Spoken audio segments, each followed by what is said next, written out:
Okay, so welcome to pregnancy week 5. We have chosen our midwife finally. Yay! So, I got a piece of hair stuck. So we went to the second birth center, and I really liked them from the moment I walked in to the time we left. Like, it was just a really good experience. I loved the building. I thought it was so cute. Like, it had a warm vibe when you just walked in.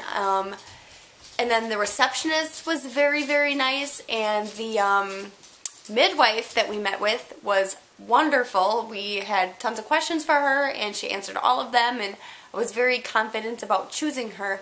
The first one we went to, she was also very nice, and, you know, I got a good vibe from her too, but I don't know, there's just something a little off. She kind of didn't make me feel as comfortable with her care, I guess.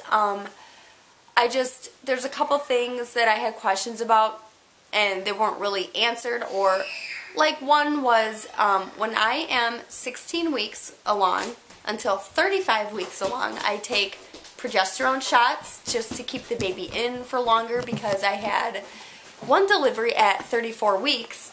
No, baby. No touch. And so, they put me on these shots now, just so I don't risk going that early ever again. So the first midwife never heard of this before, and I thought that was a little strange that she's never heard of it. And then the second midwife did hear of it, and she was familiar with it, and also familiar with, like, another form of taking, like, a pill. And so instead of a shot, that was another option, she said. And she works with an OB all the time. Like, when they need certain things like those shots, she just easily works with the OB and gets, like, things into her office that I can take in her office instead of having to go elsewhere to another clinic. So that is very helpful. So I am very happy with our choice. I can't wait to start my appointments. My first one will be June 1st. And then that's going to be an hour-and-a-half long appointment, and I think they're going to draw some labs and just get maybe some of my prior history and things like that. I have an email I need to fill out, like some paperwork that's like 8 pages long of just info that I need to get to still. And then she was actually, in the end, a little bit cheaper than the first place too, and they're a little bit more flexible with the payments with the second place that I've chosen, and that's helpful as well. No, don't touch the camera. He's being really nosy. Are you being nosy? So, anyways, so there's not much difference between week 4 and 5 as far as pregnancy goes.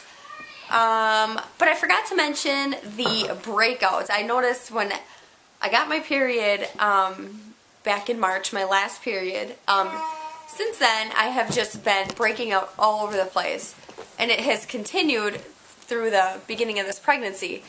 So I'm hoping that stops, because I normally I normally have very good skin.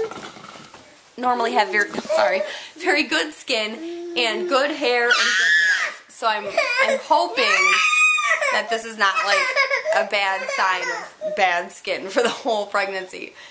But as far as morning sickness goes, I haven't seen it yet. What? You're okay. I haven't seen it yet, so maybe it will stay away. I don't know, but I normally get it, so I'm pretty sure it's going to show up. Anyways, this hair color is not doing me any justice, I don't think. Definitely, I need to change it. I think I'm going to dye it quickly, so I don't have to dye it a lot. I used to have a purple color, but that takes a lot of maintenance. So I think I'm just going to quickly dye it something a little darker, just so I don't have to dye it very much when I'm pregnant, because, I don't know. I do dye my hair when I'm pregnant, but I like to keep it at a minimal. So yes, so I will talk to you next week for pregnancy week